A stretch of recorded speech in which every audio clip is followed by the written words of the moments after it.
अस्सलामु अलैकुम वरहमतुल्लाहि वबरकातुहू। नाज़रीन, इस्तक़बाल है हमारे यूट्यूब चैनल आओ दीन सीखें पर।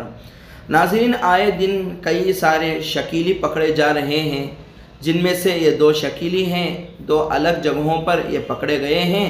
पहले आप इनकी बातों को सुने, इंशाअल्लाह इस पर कुछ तबसरा होगा। इसको बिल्कुल वहाँ से फौरन निकालने की कोशिश करो। ये लोग फितना फसाद फैला रहे हैं पूरे शहर में, इलाके में। हर मस्जिद वाले जो है अपनी मस्जिद में ये निगरानी करे, ध्यान दे कौन नया आ रहा कौन जा रहा। बिल्कुल हमारे ईमान की हिफाजत करने की जरूरत है। ऐसे लोग पहचान में आते नहीं, अभी आए मस्त सुन्नत पढ़े कुरान पढ़े, लेकिन इनकी मैंने 20-25 दिन पहले तहकीक किया था तो पकड़े। बोलो अब तुम बोलो क्या बोलो। मैं शकील बिन हनीफ काफिर मानते क्या तुम? मैं शकील बिन काफिर नहीं मानता। रसूल को ही मानता हूँ। नबी कौन है? अल्लाह के नबी और शकील बिन हनीफ कौन है? वो रेवर है। काफिर है ना? काफिर है। कुफर का फतवा लगा हुआ है, इसलिए कि नबी का दावा किया ना उसने। जो भी है।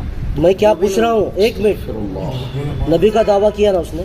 नहीं, नबी का दावा तो नहीं। क्या किया फिर? क्योंकि नबी तो आप स्वयं ही है। मैं क्या पूछ रहा हूँ, मैं आपको बता दे रहा हूँ।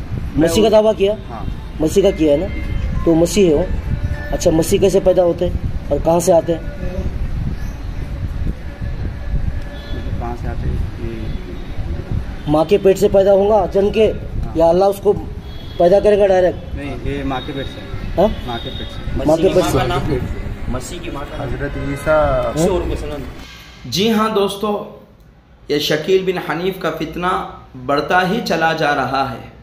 आए दिन कई सारे शकीली पकड़े जा रहे हैं और ये अपनी बातों में ज़िद्दी हैं।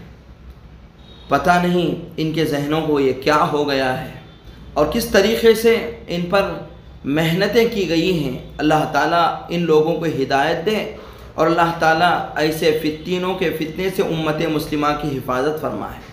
इस वक्त शकील बिन हनीफ मफरूर है। आपको मालूम है मालेगांव के पड़े गांव के अंदर वो जो मामला हुआ था, उस मामले के तहत शकील बिन हनीफ को पुलिस इस वक्त भी तलाश कर रही है। पता नहीं ये कहाँ छुपा बैठा है और अपने आप को ये मसीह कहता है और कभी ईसा का ये दावा करता है। नऊज़ बिल्लाहि मिन ज़ालिक। अल्लाह ताला इस बदबख्त और मलऊन के फितने से अल्लाह उम्मत की हिफाजत फरमाए। और ख़ास तौर पर यह बात याद रखें, चंद दिनों में रमज़ान शुरू होने वाला है। इस मौके पर ये शकील बिन हनीफ की तबलीग के लिए आपके इलाक़ों में वो लुबादा ओढ़ कर आएँगे और आपकी मसाजिद में एतिकाफ़ की गर्ज़ लेकर ये बैठेंगे और कई सारे लोगों को ये गुमराह कर देंगे। तो लिहाजा रमज़ान मुबारक के मौके पर आदमी अगर जिसको आप ना पहचानते हो, जिसकी कोई मारिफत आपको ना हो, ऐसे आदमियों को आप अपनी मसाजिद के अंदर बग़ैर तहक़ीक़ के एतिकाफ़ में बैठने न दें, न इनसे बयान करवाएं। और ख़ास तौर पर खरियों में ऐसा हो ही जाता है, तो लिहाजा चौकन्ना रहें, होशियार रहें। फिर ऐसा ना हो आपकी थोड़ी गफलत की वजह से कई सारों का ईमान वो डगमगा जाए। अल्लाह ताला उम्मत मुस्लिमा की ईमान की हिफाजत फरमाए। अल्लाह ताला शकील बिन हनीफ के फितने से सारी उम्मत की भरपूर हिफाजत फरमाए। अल्लाह ताला हमारे ईमान में तक़वियत अता फरमाए। आमीन। जज़ाकल्लाहु खैरा।